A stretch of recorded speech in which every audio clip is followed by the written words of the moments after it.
यह साठी चावल भी बड़ी उत्तम माना गया है और उसके पौधा हमेशा जल में डूबे रहते हैं। वह चावल निम्न श्रेणी में आता है।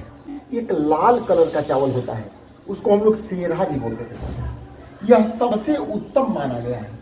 रक्तशाली चावल उत्तम माना गया है। नमस्कार। पिछले वीडियो में मैं चर्चा किया था तिल के बारे में। आज हम चर्चा करेंगे धान्य के बारे में। महर्षि वांगभट्ट अपने अष्टांग हृदयम के सूत्र स्थानम के 6वें अध्याय में धान्य के विषय में लिखे हैं। धान्य जो कि हम लोग चावल के रूप में भी उपयोग करते हैं। तो चावल तो सभी जानते हैं, लेकिन चावल के भी अनेकों प्रकार हैं। जैसे आप सुने होंगे तीनी का चावल जो कि मुनि अन्न बोला जाता है। इसको उपवास में भोजन किया जाता है। कुछ महिलाएं कुछ व्रत में केवल तीनी का चावल ही भोजन करती हैं। यह हमारे ऋषि मुनियों ने बताकर गए हैं। यह बहुत ही लाभकारी चावल होता है, तीनी का चावल। इसी प्रकार से और भी साठी होता है, सावा होता है, कोदो होता है। इन सभी चावलों को हम लोग छोड़ दिए हैं। क्यों?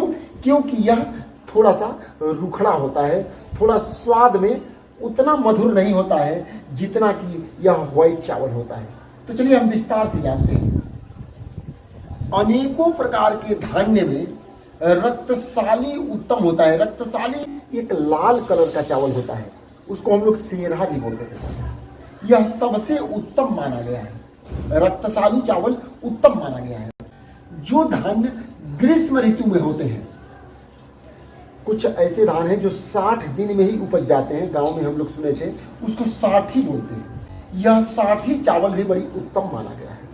लेकिन जो चावल शरद ऋतु के समय में होते हैं या शरद ऋतु के बाद में होते हैं, तो क्या लिखे हैं कि जो चावल धान्य शरद ऋतु में हो रहा है वह निम्न श्रेणी में रखा गया है और उसका अधिकांश भाग मल मूत्र में परिणत हो जाता है। मीन्स वह शरीर के लिए बहुत ही लाभकारी नहीं होता है। कुछ लाभकारी तो होगा ही, लेकिन मुख्य रूप से वह अम्लीय होता है, पित्त कारक होता है, गुरु होता है। गुरु का मतलब पहले भी बताया था मैं, जो कि देर से पचता है, गरिष्ठ होता है और थोड़ा सा उष्ण भी होता है, मीन्स गर्म होता है।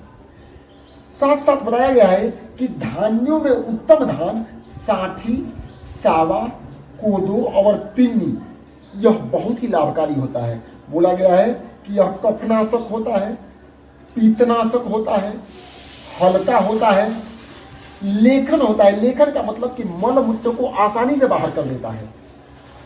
तो ये रहा धान्य के विषय में।